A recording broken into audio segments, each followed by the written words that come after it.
Hello future doctors, welcome to our channel Ayurvedic future. Doctors कैसे हो आप सब? आई होप कि आप सब अच्छे होंगे, आपकी प्रिपरेशन अच्छी चल रही होगी।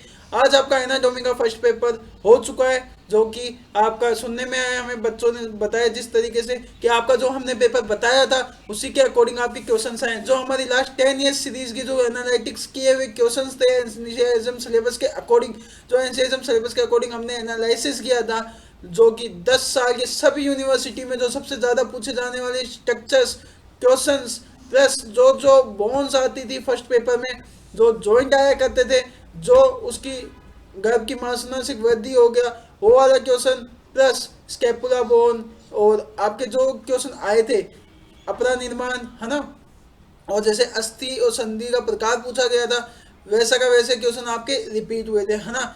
तो आपको लग ही रहा होगा जो हम आपको यहाँ पे क्वेश्चन करवा रहे हैं वो आपके पेपर में आते हैं, और जो हमने वीडियोस बना रखे हैं पहले से वो आप पूरे के पूरे वीडियोस देखिएगा, क्योंकि उन वीडियोस के बाहर कोई क्वेश्चन नहीं जाता और वही क्वेश्चन आपके रिपीट हुए हैं। अगर आपको विश्वास नहीं हो तो आप वहाँ पे जाके देख सकते हैं जो हमने लास्ट 10 ईयर्स सीरीज में जो जो पेपर सॉल्व करवा रखे हैं, प्लस जो हमने लास्ट 10 ईयर्स में एनसीएजम सिलेबस के अकॉर्डिंग जो चैप्टर्स है जिसके अंदर जो क्वेश्चंस बता रखे हैं वही क्वेश्चंस आपके पेपर में आए थे आज, और वही क्वेश्चन आपके कल के जो एनाटॉमी का सेकंड पेपर होगा उसमें भी आएंगे, और इस लेक्चर में जो हम आपको पेपर सॉल्व करवाएंगे उससे रिलेटेड भी आपके क्वेश्चन रिपीट होते हैं। तो आप ये गलती मत करके जाया करो कि है ना आप वीडियोस को कंप्लीट ना देखो, क्योंकि आप ही का लॉस है अगर आपका कोई क्वेश्चन जो हमने बताया है, जिसको हमने तरीका आपको बताया, जिस तरीके से अगर आप लिख के आओगे तो आपके पूरे में से पूरे अच्छे नंबर आने के चांसेस रहते हैं। अगर आप उस तरीके से क्वेश्चन को अटेम्प्ट नहीं करते हो तो आपकी क्या है, जो मार्किंग है वो कम होती है। ठीक है, तो आप ध्यान रखना। चलिए आज अपन स्टार्ट करते हैं एनाटॉमी का जो सेकंड पेपर है, जो 2021 बैच का सप्लीमेंट्री एग्जाम हुआ था वो, क्योंकि मेन एग्जाम का जो पेपर हमने करवा दिया था लास्ट लेक्चर में, आज हम आपके लिए लेके आए हैं जो कि है 21 बैच का सप्लीमेंट्री का एग्जाम, जो कि कब हुआ था 2024 एग्जामिनेशन में, है ना। तो आज अपन स्टार्ट करते हैं, ठीक है। तो देखो जैसे एनसीएसएम सिलेबस में डिवाइड कर रखा है, 100 नंबर का जो एनाटॉमी का सेकंड पेपर था उसमें 20 एमसीक्यू 5-5 नंबर के 8 क्वेश्चन और 10 नंबर के 4 क्वेश्चन जो आज हम आपको सॉल्व करवा रहे हैं। आप ये पेपर सॉल्व करके जाना। हो सकता है जो क्वेश्चन हम यहाँ पे कराते हैं, जैसे यहाँ पे पहला क्वेश्चन आया था आपके पेपर में, आचार्य सुश्रुता अनुसार मध्य शरीर में कितनी शिराएं होती है, मध्य शरीर का पूछा है। तो अब की बार आपको क्या पूछी, ग्रीवा में कितनी शिराएं होती है। तो आपको ध्यान रखना है इस बार आपके ये आ सकता है ना, कुछ भी चेंज नहीं होता, बस जैसे मध्य शरीर की जगह ग्रीवा दे देगा। तो आपको ये संख्या याद रख के जानी है ना। तो मध्य शरीर में आचार्य सुश्रुत के अनुसार कितनी शिराएं होती है, टोटल कुल जो शिराएं होती है वो होती है 136 शिराएं। ये फर्स्ट क्वेश्चन का आंसर था। फिर सेकंड क्वेश्चन में जो प्रमाण शरीर है जिसका एनसीएसएम सिलेबस में वेटेज 2 से 3 नंबर का है, उसमें ज़्यादातर क्या होता है आपसे एमसीक्यू पूछ लिया जाता है। उसमें भी सबसे ज़्यादा अंजलि प्रमाण बताया गया है ना। तो जो अंजलि प्रमाण है ना, कुल 10 लिस्ट बना रखी है हमने, इजीली टिक बता रखी है उसके अकॉर्डिंग। जैसे जो रक्त का इस बार आपके आया था आपके सीनियर्स के पेपर में कि रक्त का कितना प्रमाण होता है, वो होता है 8 अंजलि, है ना। वैसे आपको इस बार क्या आ सकता है, जैसे शुक्र का प्रमाण पूछेगा तो क्या होगा, अर्ध अंजलि, है ना। ऐसे आपको किसी का भी प्रमाण दे देगा तो आपको पता होना चाहिए। जैसे मेद का आ गया, अस्थि का आ गया, है ना, श्वेत का आ गया, पित्त का आ गया, तो आपको इन सब का क्या अंजलि प्रमाण पता होना चाहिए। एमसीक्यू यही आएंगे, इसके बाहर नहीं आएगा। बस चेंज क्या करता है एग्जाम ने, इस बार रक्त का पूछ लिया तो आपको अगली बार कुछ और पूछ लेगा, ठीक है, ये आप ध्यान रखना। फिर उसके बाद में थर्ड क्वेश्चन में क्या पूछा था, उन्होंने पूछा था एग्जामिनर ने कि अष्टांग हृदय के अनुसार कोष्टांग की संख्या कितनी होती है। अब देखो जो अष्टांग हृदय है उसके अनुसार 8 होती है। इस बार आपकी क्या हो जाएगा, क्या तो चरक के अनुसार पूछेंगे या सुश्रुत के अनुसार, तो आपको पता होना चाहिए चरक ने भी 8 मानी है, सुश्रुत ने अलग माना है ना। तो आपको इसका पता होना चाहिए। उसके बाद में फोर्थ नंबर जो क्वेश्चन है उसमें पूछा गया था कि आचार्य सारंगधर के अनुसार सातवीं त्वचा कौन सी होती है, तो वो होती है मांसदार त्वचा। हमने त्वचा आपको पढ़ा रखी है, उस लेक्चर में हमने आपको बताया था, एक टिक के साथ हमने आपको याद करेंगे एलो अब्बासनी, है ना। तो उस टिक से आप सातों के नाम सीक्वेंस में याद करना, क्योंकि आपसे जैसे इस बार पूछा है सातवीं त्वचा, तो आपसे पहली भी पूछ सकता है, पांचवी भी पूछ सकता है, आपको ये ध्यान रखना है। वैसे ही एक इसमें टॉपिक आता है सेकंड पेपर में, वो होता है कला। तो कला में भी मेनली एग्जामिनर यही कहता है कि पांचवी कौन सी कला होती है, षष्ठी कौन सी कला होती है ना। तो आपको पता होना चाहिए कि षष्ठी पिद्दरा कला होती है, पांचवी पकवासे वाली कला होती है ना। तो आप सबको कला का पता होना चाहिए। उसके बाद में फिफ्थ क्वेश्चन में देखो कला का ही दिया है, शुक्रधरा कला का स्थान कौन सा होता है, वो सर्व शरीर में होती है ना। शुक्रधरा जो कला होती है वो क्या होती है, सर्व शरीर में। उसके बाद में अगला जो क्वेश्चन पूछा गया था वो था नेत्र में जो कृष्ण मंडल है उसका निर्माण किससे होता है, उससे होता है वायु से, यानी वात से। ठीक है, आपको ये ध्यान रखना है कि नेत्र में कौन सी चीज से क्या होता है, अग्नि से क्या होता है, वायु से क्या होता है, कफ से क्या होता है। तो वायु से क्या होता है, होता है कृष्ण मंडल का निर्माण। उसके बाद में कौन सा पूछा, 7वें नंबर पे आपसे पूछा गया जो हृदय है वो कौन सा मर्म है, मांस मर्म है, शिरा मर्म है, स्नायु है या संधि है। तो जो हृदय होता है वो होता है शिरा मर्म। तो मर्म का तो क्लासिफिकेशन आपको अच्छे से याद रखना है, वो एमसीक्यू में भी काम आएगा, प्लस 10 नंबर के क्वेश्चन में भी आपके आता है, तो वहाँ पे भी आपके क्या होगा, काम में आ सकता है। फिर उसके बाद में अपन बात करें जो 8वां जो क्वेश्चन है, उन्होंने पूछा था एग्जाम ने, आचार्य सुश्रुत के अनुसार गुद में कितनी वलियां होती है। तो कुल 3 वलियां जो होती है गुद में होती है। ठीक है, उसके बाद में 9th जो क्वेश्चन है उसमें पूछा गया था उन्माद में, भय में, चित्तनाश में कौन से मन पे अभिघात होने पर ये लक्षण की उत्पत्ति होती है। तो इन तीनों लक्षण कौन से मन पे होगा, जो सीमंत वाले मर्म होते हैं उनसे इन लक्षणों की उत्पत्ति होती है। ये क्या है, एक तरीके के रोग। ठीक है, उसके बाद में 10वां जो क्वेश्चन था वो था शिरस्य एवं संतानिका। यह शब्द का ये किसके लिए प्रयुक्त है, ये एक श्लोक है जो कि त्वचा के अंदर दिया गया है, जिसका मतलब होता है जब शुक्र और शोणित के संयोग होने पर जिस प्रकार जब अपन दूध को गर्म करते हैं तो उसमें जब उफान आके मलाई ऊपर आती है, उसी प्रकार जब शुक्र और शोणित के संयोग होने के बाद उसकी जो कॉम्प्लेक्सिटी है उसमें क्रिया होने के बाद जो ऊपर आता है, यानी एज ए फैन के रूप में, वो क्या होता है, त्वचा। ठीक है, ये इस श्लोक का मतलब है। और ये किसके लिए आया था, त्वचा के लिए। तो आंसर जाएगा बी, त्वचा। उसके बाद में अपन देखते हैं 11वां। देखो ये मॉडर्न के सीधे क्वेश्चन आते हैं, डक्ट ऑफ बेलिनी, है ना। तो ये क्या होता है, किसका पार्ट है, वो है किडनी का। ठीक है, उसके बाद में स्टमक की कैपेसिटी कितनी होती है बर्थ के टाइम पे, वो होती है 30 ml।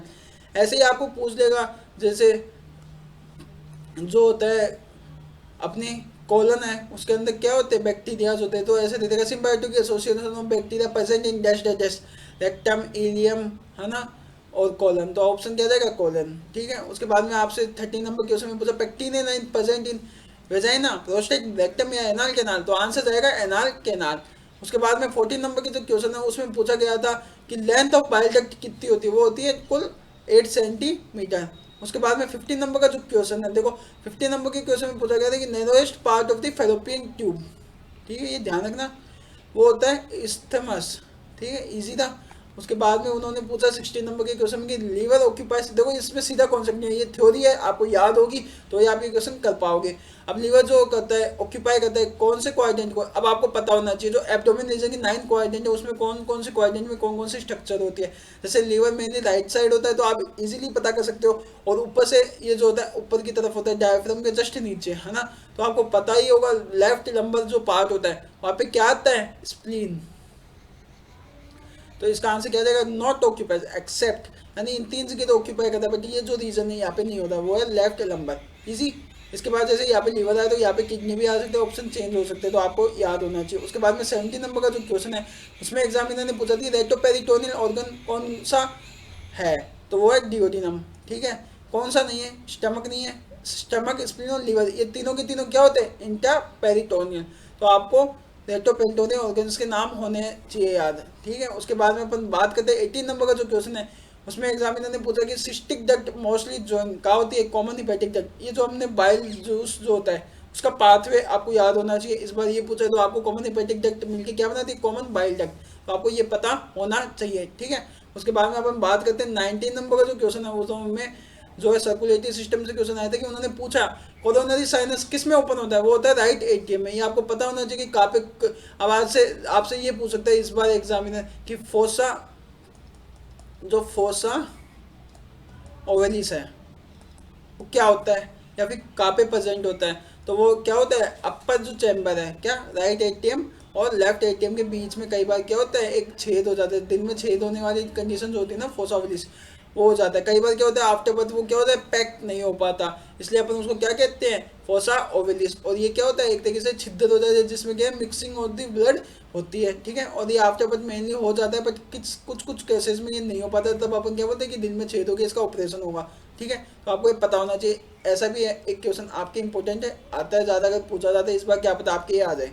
उसके बाद में 20 नंबर का जो क्वेश्चन है, एग्जामिनर ने पूछा था कि रेटिना कंसिस्ट ऑफ कितनी लेयर। ये आपको सबको पता होगा, जब आप सेंसरी ऑर्गन पढ़ोगे, इस बार रेटिना का पूछा है तो आपके क्या पता टंग की मसल्स पूछ ले कि इंटेंसिंग मसल कितनी होती है, आपको नाम याद होना चाहिए, एक्सटेंसिंग मसल का नाम याद होना चाहिए। ईयर में आपसे पूछ ले कि ईयर में कौन सी नर्व सप्लाई होती है ना, तो आपको कुछ स्ट्रक्चर्स होते हैं, कुछ इंपॉर्टेंट पॉइंट्स होते हैं जो आपको पता होने चाहिए। तो रेटिना है, उसमें कुल नंबर ऑफ लेयर कितनी होती है, 10, और 10 की 10 लेयर का हमने बता भी रखा है। उसके बाद में देखो अपन ने एमसीक्यू कर लिए हैं। आई होप कि आपको समझ में आएगा। अगर आपको कोई डाउट हो, कोई क्वेरी हो, तो आप हमें कमेंट सेक्शन में पूछ सकते हैं, अपने दोस्तों के साथ शेयर किए, जिससे क्या इस वीडियो का उन्हें भी बेनिफिट हो। बच्चों देखो, हमारा एक ही मोटिव है, हमारे जो बच्चे हैं वो सब के सब क्या हो, इजीली पास हो जाए, किसी के भी बैक ना लगे, क्योंकि बैक लगना इज़ वेरी बैड, और हम चाहते हैं कि उन सब की क्या हो, एग्जाम क्लियर हो। तो आप अच्छे से पढ़िए और हमारे साथ बने रहिए, हम आपको पूरी सहायता करेंगे कि आप इजीली पास हो जाओ और अच्छा स्कोर करो। ठीक है, सभी बच्चे अच्छा से अच्छा स्कोर करें। ठीक है, तो अपने एमसीक्यू कर लिए थे, तो आज अपन अब कर रहे हैं 5 नंबर वाले क्वेश्चन। ठीक है, तो 5 नंबर में क्या क्या पूछे गए थे, वो पूछा गया था, जैसे एक क्वेश्चन आया था 21, उसमें क्या पूछा कि शिरामर्म का वर्णन कीजिए। तो सबसे पहले आपको पता होना चाहिए कि शिरामर्म को शिरामर्म क्यों कहा है। ठीक है, फिर उसके बाद में आप क्या बताओगे कि क्लासिफिकेशन, कौन कौन से मर्म जो होते हैं शिरामर्म के अंतर्गत आते हैं, वो आपको लिखने हैं। फिर उसके अभिघात होने पे शिरामर्म पे कौन कौन से रोग उत्पन्न होते हैं वो लिखने हैं। फिर इसकी चिकित्सा लिखनी है। ठीक है, क्लिनिकल एस्पेक्ट इसका लिखना है। ठीक है, उसके बाद में आप 22 नंबर जो क्वेश्चन है उसमें पूछा गया हास्य का वर्णन कीजिए। और इस बार जैसे यहाँ पे हास्य लिखा है तो आपके क्या आ सकता है, आपके कोष्ठ आ सकता है। जैसे यहाँ पे शिरामर्म आ गया तो आपके क्या आएगा इस बार एग्जाम में, क्या हो पता, आपके जो कल के पेपर हो, जो भी आपका सेकंड पेपर जब जिस भी डेट को होगा उस दिन आपको क्या आ सकता है, जैसे सद्य प्राण हर मर्म पूछ ले। ठीक है, तो आप ये अच्छे से पढ़ के जाना। फिर उसके बाद में हास्य, हास्य में क्या पूछा था कि हास्य का वर्णन करें, तो आप क्या लिखोगे, ये कितने भेद होते हैं हास्य के, कितने हास्य इसने बता रखे हैं। जैसे कि कुल आचार्यों के अनुसार 7 हास्य इन्होंने बताए, तो आपको ये लिखना है। उसके बाद में कि हास्य जो होते हैं उसमें कितने हास्य के क्या क्या इसमें लिखना है, कि सभी हास्य आपको बताने हैं, पित्तास्य, कफास्य, श्लेष्म हास्य, है ना। उसके बाद में आपको बताना है पक्वास्य, है ना। और आचार्य सारंगधर ने अन्य हास्य स्त्रियों में ज्यादा बताए, वो क्या होते हैं, वो होते हैं गर्भाशय प्लस जो 2 होते हैं वो होते हैं स्तनाशय। ठीक है, वो आपको याद होना चाहिए। उसके बाद में इन हास्यों का मतलब क्या होता है, जैसे हास्य का क्या मतलब होता है, अधिष्ठान, किसी भी चीज का अधिष्ठान क्या होता है, वो एक हास्य होता है। तो ये चीजें आप लिखोगे, इनके भेद लिखोगे, अलग अलग आचार्यों के अनुसार क्या क्या कितना कितना वर्णन किया स्त्री में, पुरुष में क्या अलग होता है, ये लिख के आपको इसका क्लिनिकल एक्सपेक्ट लिखना है। उसके बाद में हमने 23 नंबर का जो क्वेश्चन है उसमें क्या दिया था एग्जामिनर, अवैध सिराई कुल कितनी होती है। तो आपको पता होनी चाहिए, अवैध सिराई आपकी भी रिपीट हो सकती है, अवैध सिराई कुल होती है 98। ठीक है, फिर इन 98 को भी जो है उन्होंने चेंजेस किया था। उस 98 में जो सिराई होती है, वो जो सिराई उसमें जो शाखा में कितनी होती है, उसमें भी कोष्ठ में कितनी होती है, और प्लस उसमें जो मध्य शरीर है उसमें कितनी होती है, आपको क्लासिफाई करना है। ठीक है, उसके बाद में अपन बात करें 24 नंबर के जो क्वेश्चन है उसमें क्या बताया था, अन्वय सोतस होते हैं उसका वर्णन करें। तो अन्वय सोतस का सबसे पहले आपको बताना है, जो अन्वय सोतस है वो क्या होते हैं। फिर उसके बाद में आपको उसके मूल बताने हैं, जैसे क्या होता है आमाशय और वामपार्श्व, है ना। फिर उन आमाशय भी क्या होता है स्टमक, तो आपको स्टमक से इसको क्या करना है, कोरिलेट करना है मॉडर्न से। फिर इसका क्या लिखना है, इस पर विध होने के बाद, इस सोतस में अवरोध होने के बाद कौन सी सोतो दृष्टि उत्पन्न होती है वो लिखना है। ये सद्य प्राण होता है या नहीं होता, उदक पे सोता है जैसे सद्य, तो आपको ये बताना है कि ये कैसा होता है, इस पे लगने के बाद कौन कौन से रोगों की उत्पत्ति होती है। ठीक है, उसके बाद में 25 जो क्वेश्चन है उसमें पूछा गया था कि प्लूरा क्या होता है। तो प्लूरा आपको पता होना चाहिए। सबसे पहले प्लूरा होता है कि outer covering of the lungs. इस बार प्लूरा क्या पता है, इस बार आपकी क्या है, पेरिटोनियम। तो प्लूरा और पेरिटोनियम आप अच्छे से करके जाना, पेरिटोनियम या फिर मीडियस्टर्नम, है ना। तो आप प्लूरा में क्या पता लिखना है आपको, सबसे पहले इसका इंट्रोडक्शन लिखना है। उसमें आप लिखोगे कि प्लूरा क्या होता है, pleura outer covering of lungs है ना। उसके बाद में आप लिखोगे प्लूरा के टाइप्स कितने होते हैं, 3 तरीके की प्लूरा होती है, हाँ, 2 तरीके की, और बीच में क्या होता है कैविटी। तो देखो विस्तर प्लूरा और पेराइटल प्लूरा, 2 तरीके की प्लूरा हो गई। फिर उन दोनों के बीच में कैविटी होती है जिसको अपन क्या बोलते हैं, प्लूरल कैविटी, उसमें प्लूरल फ्लूइड होता है। उसके फिर आपको सप्लाई लिखनी है, क्लिनिकल एक्सपर्ट लिखने है। ठीक है, फिर आप अगला जो है क्वेश्चन ये दिया था 26 नंबर का जो क्वेश्चन है उसमें क्या पूछा था, इसका स्टमक बेड क्या होता है। ठीक है, तो जो स्टमक बेड है वो मेनली क्या होता है, उसके अंदर 7 स्ट्रक्चर्स होती है, उन 7 स्ट्रक्चर्स का रिलेशन लिखना है कि वो बेड फॉर्म क्या होता है, जिसपे जो स्टमक होता है, मेनली जो स्टमक होता है वो क्या करता है, लाई करता है यानी ले डाउन करता है, रेस्ट करता है, वो स्टमक बेड होता है। 7 स्ट्रक्चर्स होती है जो लेफ्ट साइड में, जैसे स्प्लीन, लेफ्ट साइड का जो ड्यूओडेनम का पार्ट है ना, cross of left posterior cross of the diaphragm है ना, ये सब चीज़ें आपको लिखनी है, लेफ्ट रिलेशन लिखनी है। फिर इसकी blood supply, nerve supply, clinical expert सबका ही लिखना है। फिर आपको 27 नंबर के जो क्वेश्चन है उसमें पूछा गया था कि एक्सटर्नल फीचर ऑफ स्प्लीन क्या होते हैं। फिर आपको सबसे पहले देखो पूछा तो एक्सटर्नल है, बट आपको पूरी स्प्लीन लिखनी है। स्प्लीन में सबसे पहले आप लिखोगे उसका इंट्रोडक्शन, फिर यहाँ पे क्या क्या होता है, फिर उसका एक्सटर्नल फीचर में लिखोगे कितनी बॉर्डर होती है, कितनी सरफेस होती है, क्या फोसा होते हैं, फिर उसमें स्ट्रक्चर्स जो पास होती है, ठीक है, उसकी नर्व सप्लाई, ब्लड सप्लाई और क्लिनिकल एस्पेक्ट। उसके बाद में 28 नंबर के जो क्वेश्चन में पूछा गया था वो था राइट एटीएम ऑफ हार्ट। अब देखो राइट एटीएम आए तो इस बार आपके लेफ्ट वेंट्रिकल आने के चांसेस है। मेनली जो 2 चैम्बर होता है हार्ट के, वही एग्जामिनर पूछता है, क्या तो राइट एटीएम पूछता है या फिर क्या लेफ्ट वेंट्रिकल पूछता है। तो आपको अच्छे से ये आने चाहिए, है ना। इसमें आपको राइट एटीएम में क्या लिखना है कि जो ओपनिंग्स होती है, साइनसेस होते हैं, जो छिद्र होते हैं, उसकी सरफेस होती है, अपेक्स बनाता है या बेस बनाता है। जैसे लेफ्ट वेंट्रिकल क्या बनाता है, इसका अपेक्स और बेस बनाता है ना। तो आपको पता होना चाहिए कि कौन सा चैम्बर इसका क्या बनाता है। फिर उसके बाद में आप इसकी सप्लाईज लिखोगे। जैसे साइनस जो होता है, कोरोनरी साइनस, वो राइट एटीएम में प्रेजेंट होता है, जो कि सबसे ज़्यादा लार्जेस्ट जो वेनस ड्रेनेज है जिस हार्ट का होता है, वो क्या होता है, कोरोनरी साइनस, वो राइट एटीएम में प्रेजेंट होता है। ऐसे नोड जो होता है वो राइट एटीएम में प्रेजेंट होता है। ये सब चीज़ों का आपको पता होना चाहिए। फिर उसका स्ट्रक्चर्स, फिर उसके क्लिनिकल एस्पेक्ट लिखोगे, ठीक है, और सप्लाई और फिर नर्व सप्लाई। उसके बाद में देखो आपके 5 नंबर के क्वेश्चन हमने करा दिए हैं। अब अपन देखेंगे कि 10-10 नंबर में क्या क्या क्वेश्चन आए थे। अब तो देखते हैं 29 नंबर का जो क्वेश्चन है उसमें पूछा गया था कला। तो कला क्या होती है, कला की परिभाषा लिखनी है सबसे पहले, फिर उसमें वर्णन किए हुए सब कलाओं का। तो कला आ गया तो पूरी की पूरी कला लिखनी है। 7 तो कला होती है ना आचार्य अनुसार, फिर उन 7 कलाओं का एक एक कला को, जैसे प्रथम कला, द्वितीय कला, षष्ठी पित्तधरा कला, पक्वास्य कला, 7 कलाओं का वर्णन करते हुए मासधरा कला, पित्तधरा कला ना, ये सारी कला लिखोगे। फिर उसका क्लिनिकल एक्सपेक्ट है ना, वो सब लिखते हुए आपको बताना है, ठीक है। उसके बाद में 30 नंबर का जो क्वेश्चन था उसमें पूछा गया था सीरा धमनी स्रोतस का तुलनात्मक वर्णन कीजिए कि सीरा कितनी होती है, कितने आचार्यों ने क्या क्या मानी है, धमनी कितनी होती है, कितनी कितनी मानी है, स्रोतस जो होते हैं आचार्य चरक के अनुसार जैसे 9 होते हैं और सुश्रुत ने 11 पैर माने हैं, है ना। तो आपको ये बताना है, फिर इनके मूल बताने हैं, ठीक है। तो 31 नंबर का फिर देखते हैं। 31 नंबर का जो क्वेश्चन है उसमें पूछा गया था कि स्ट्रक्चर ऑफ आई, उसमें आप क्या लिखोगे, external feature plus internal feature. Mainly तो एक्सटर्नल फीचर लिखने, फिर आपको बताना है कि आई के अंदर क्या क्या लेयर होती है, कौन कौन से पार्ट्स होते हैं, ठीक है। फिर आप लिखोगे उसकी blood supply, nerve supply, clinical expect. फिर 32 नंबर का जो क्वेश्चन है उसमें पूछा गया था कि फीमेल जेनाइटेलिया ऑर्गन बताइए। तो आपको पता होना चाहिए जो जेनाइटेलिया ऑर्गन है उसको 2 पार्ट में डिवाइड किया, एक्सटर्नल प्लस इंटरनल। पहले आपको इंटरनल को थोड़ा एक्सप्लेन करना, फिर आपको एक्सटर्नल को एक्सप्लेन करना। डायग्राम तो सभी मॉडर्न के क्वेश्चन में आपको बनाने ही बनाने हैं, तभी आपके अच्छे मार्क्स आएंगे। चाहे एग्जामिनर आपको बोले बनाने के लिए, चाहे ना बोले, बट आपको डायग्राम बनाने हैं। जैसे ऊपर स्टमक बेड का क्वेश्चन है तो उसका भी आपको डायग्राम बनाना है ना। राइट एटीएम का भी आपको डायग्राम बनाना है, स्प्लीन का भी आपको डायग्राम बनाना है ना। कैसा भी हो बट आपको डायग्राम बनाना है, तभी आपकी क्या कि डायग्राम के 1 से 2 नंबर होते हैं, ठीक है। Nerve supply, blood supply, clinical expect लिखोगे तो उसके 3-4 नंबर होते हैं, वो इजी होते हैं ना। किसी भी nerve supply, blood supply easy होता है। किडनी का आ गया तो रीनल आर्टरी, रीनल वेन, और जैसे स्टमक का आ गया तो गैस्ट्रिक आर्टरी, गैस्ट्रिक वेन, ठीक है। तो आपको ये लिखनी है। अगर आपको लेक्चर अच्छा लगा होगा, do like and subscribe to our channel, अपने दोस्तों के साथ शेयर कीजिए, यह आपको बहुत हेल्प करेगा और आपका ऐसा ही पेपर अच्छा जाएगा जैसा आज का पेपर आपका अच्छा गया है।